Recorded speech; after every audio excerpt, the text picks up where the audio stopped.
May your church, O Lord, receive with wholehearted reverence the power of this heavenly sacrament, by which we have been nourished on the commemoration of Saint Dominic. And may your church, having flourished by means of his preaching, be helped through his intercession. Through Christ our Lord. Amen.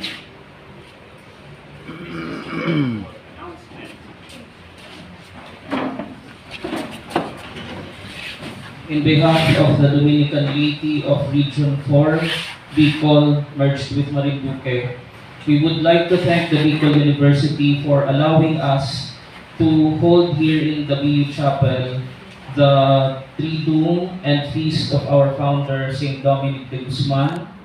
And we acknowledge the presence of the Dominican laity from the different parts of Bicol. Today we have here the members of the Dominican laity of St. Catherine of Siena, Daraga, under their president, Sister Arlene Bernardino, and also the members of the St. Raymond of Peñafort, Legazpi, under the leadership of their president, Sister Obdulia Rojas. We have our sacristans, which are from St. Thomas Aquinas Chapter Ginubatan in SPA, St. Benedict Academy, under the leadership of their president, Sister Open Orfano, and also the member of the Young Tomasian Professionals, si Brother John Rosimanes, he's here.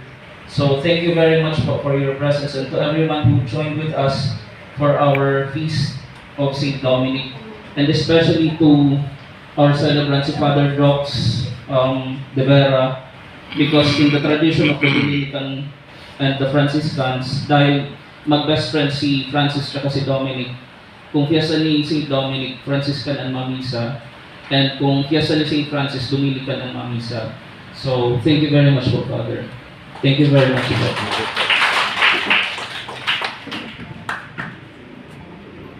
I also would like to thank Gerald for inviting me to celebrate Santo Domingo de Guzman. Honestly, sabi ko nga ni, hindi ko man masyado big because sa totoo lang, pag Ateneo ka, kalaban mo UST or Lasal. Pero kami mga seminarista, kalaban niyo sa mga taga-UST man na seminarista. So nag-aarambulan kami. So kuminsan maitraman sa mga taga San Carlos, na yaon naman sa Guadalupe, mga Archdiocese of Manila. Pero kami talaga, madumang kami sa UST for sa dual encounter ng Tigapod.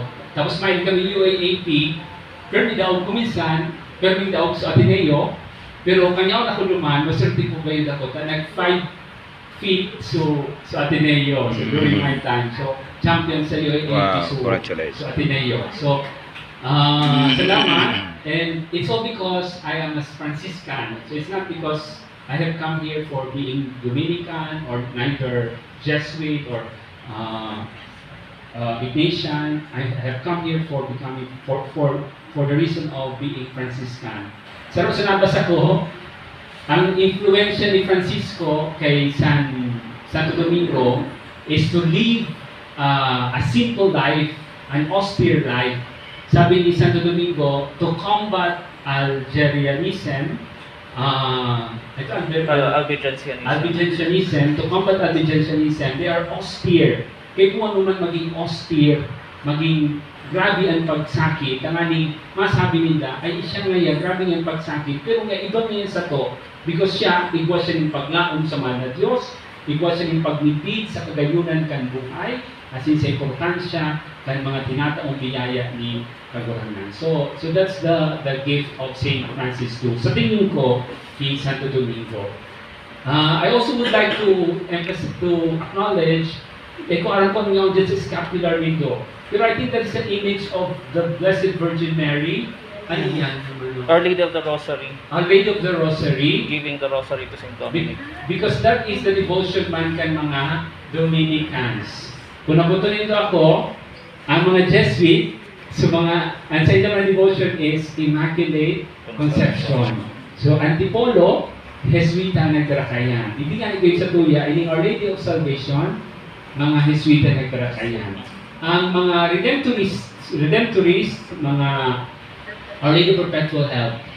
Ang mga Franciscan, Our Lady of the Angels. de Los Angeles. Kaya, ang de Los Angeles sa USA are the Franciscans na nagduma ng mga missionaries. Ito sa naging sa Tuya, instead kayo naapulo na de Los Angeles, dito sa Tuya, Our Lady of Assumption. Because ikaw man siya yung mga angels, mga Franciscan po yan. So, iyan. So, pero, dahil mabukita, hindi nga ako kay Mama Mary na Our Lady of Salvation. Dahil nga ako naman yan because I am a Dominican. Sarap man sana po yan na Mama Mary. Baka man po yan magpirinsan. Kasi magpirinsan niya. Sarap man sana po. Baka mahayat. Diretical naman ako. Mahayat siya. Baka mahayat siya. Baka man po. So kung sana ako. Pero baka po yan magpirinsan. Sarap man sana yan na si Mama Mary. So, pero magayon ng diskusyon sa Santo Rosario. That is to combat the heresies. Kung kita may confusion, ito yan na mga pangadyon, taaning lugod matabahan kita sa satuyang mga decisions. We continue the devotion to Saint Dominic and we thank the Lord for His presence, for His spirituality, as we are also being nurtured by this way of life. Matindog po kita. Have a firm decision, be clear with our plans, and be gentle, just like Saint Dominic de Guzman. The Lord be with you. And with your spirit. And may Almighty God bless you, the Father, the Son, and the Holy Spirit. Amen. Go in peace. Thanks Be to God.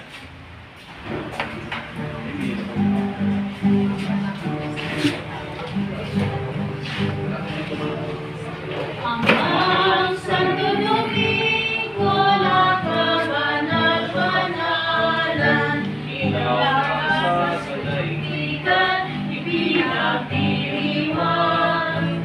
Iyong kadakilaan, halimbawa ng buhay, subukan ng buong Diyos, gabay namin tanglaw.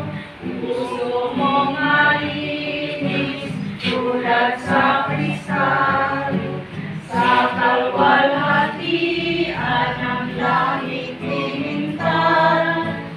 Ang Santo Domingo na kabanal-banalan, ilaw ka sa kaibigan, pinagdiriwang. Iyong kadakilaan, halimbawa ng buhay, subukan ng buong Diyos, gabay namin tanglaw. Iligpis ang buhay ng karalikan, mahalik ang bihis ang iyong kalooban. Amang Santo Domingo na kabanal-banalan, ilaw ka sa sanlibutan, ipinagdiriwang. Iyong kadakilaan, halimbawa ng buhay, subukan ng buong Diyos, gabay namin tanglaw.